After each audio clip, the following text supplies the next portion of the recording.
is coming. Hold your breath. All right, here I am. Okay, hello, adab, and welcome. It's lovely that I can't see any of you, so that makes me less nervous. All right. So I'm Sabyn Javeri, and I am the author of Nobody Killed Her. So like I said, I'm Sabyn Javeri, and I'm the author of Nobody Killed Her. I like to think of myself as a writer. I like to think of myself as a teacher. I am a mother, so there's no like in that. I'm also a good cook and an avid reader. However, whenever I'm introduced, funnily enough, I'm introduced as a woman writer. And this makes me slightly annoyed because the only other time that I've been called a woman anything is when I'm called a woman driver. And we all know what that's supposed to mean.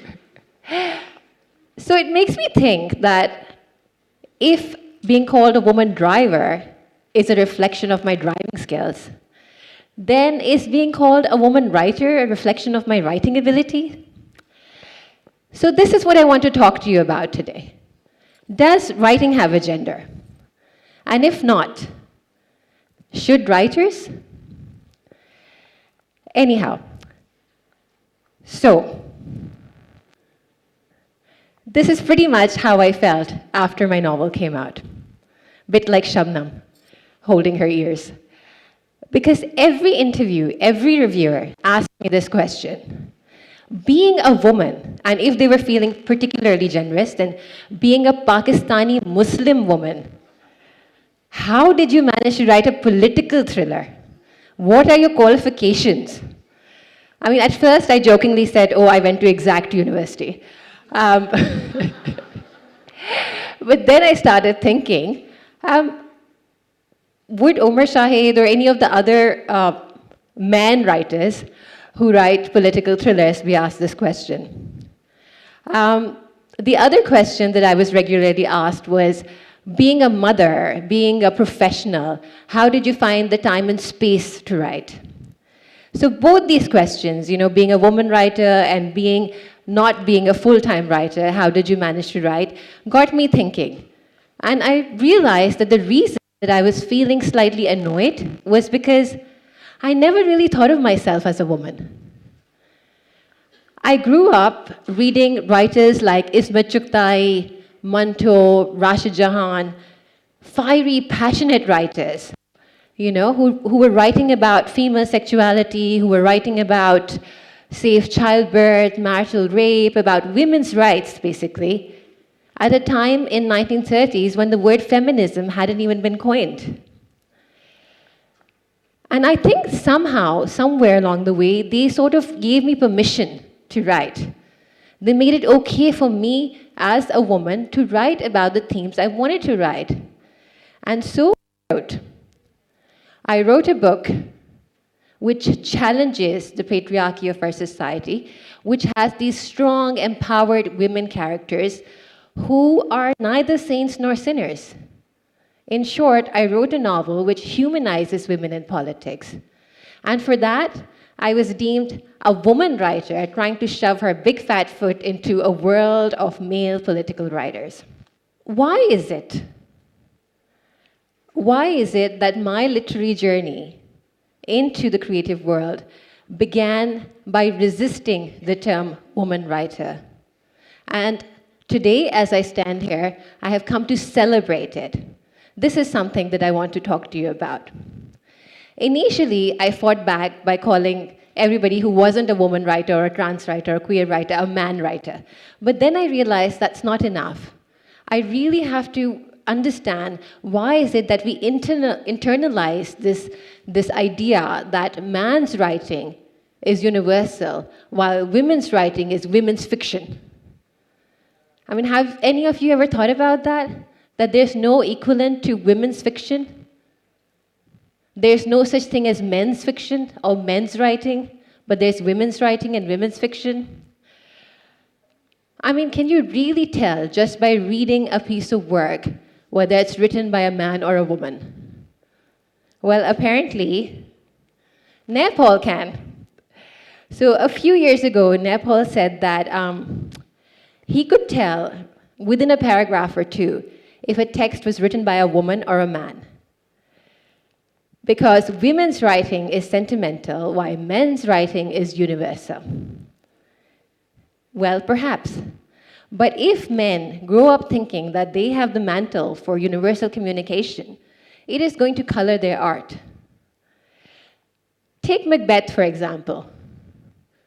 How many of you think that Macbeth is a story of a man struggling with his ambition and greed, egged on by a pushy wife, Lady Macbeth? What if it was written from a woman's perspective? What if Shakespeare was a woman? Perhaps the story would be about a woman who was much smarter, much sharper, much more ambitious than her husband, but was actually held back by society, by the patriarchy of society, and had to play second fiddle to a husband who was hallucinative and listened to witches, right? Or how about something more contemporary like E.T.? Everybody's favorite childhood film, right? We love E.T. It's about inclusiveness, even to the extraterrestrial. Remember the climax scene? Remember the bikes flying past the moon? It's all men.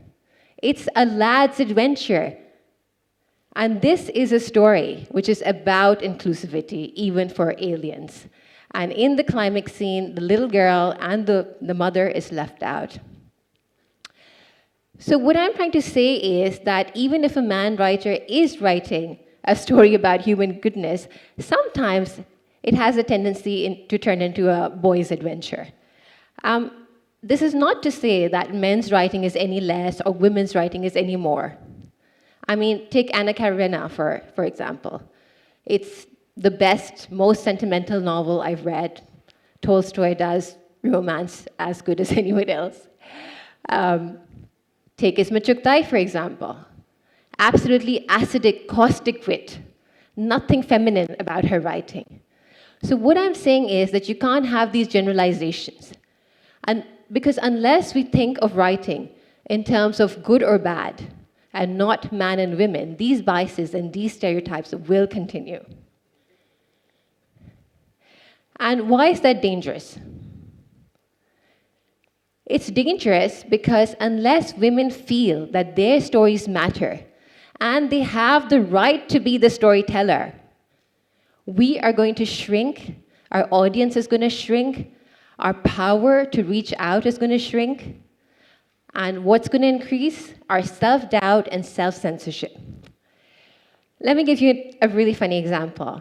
So when my book came out, I went to a bookstore, and my little 6-year-old daughter got very excited, and she started jumping up and down, and she said, "Oh, Mom's book is on the shelf." The shopkeeper looked at me.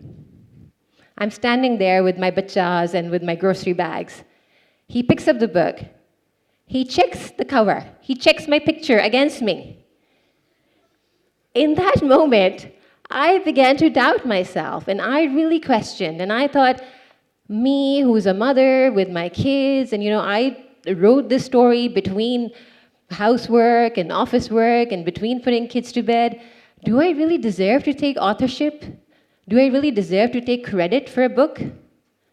So as you see, this is what happens when we internalize this prejudice towards women writers.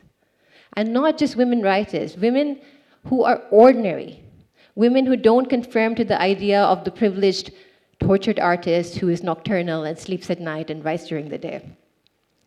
And what I'm asking you today is to support women writers, to celebrate women writers, because I have come to a place where I have stopped resisting the idea of being a woman writer, because I think women come from a place where they bring a lot of complexity.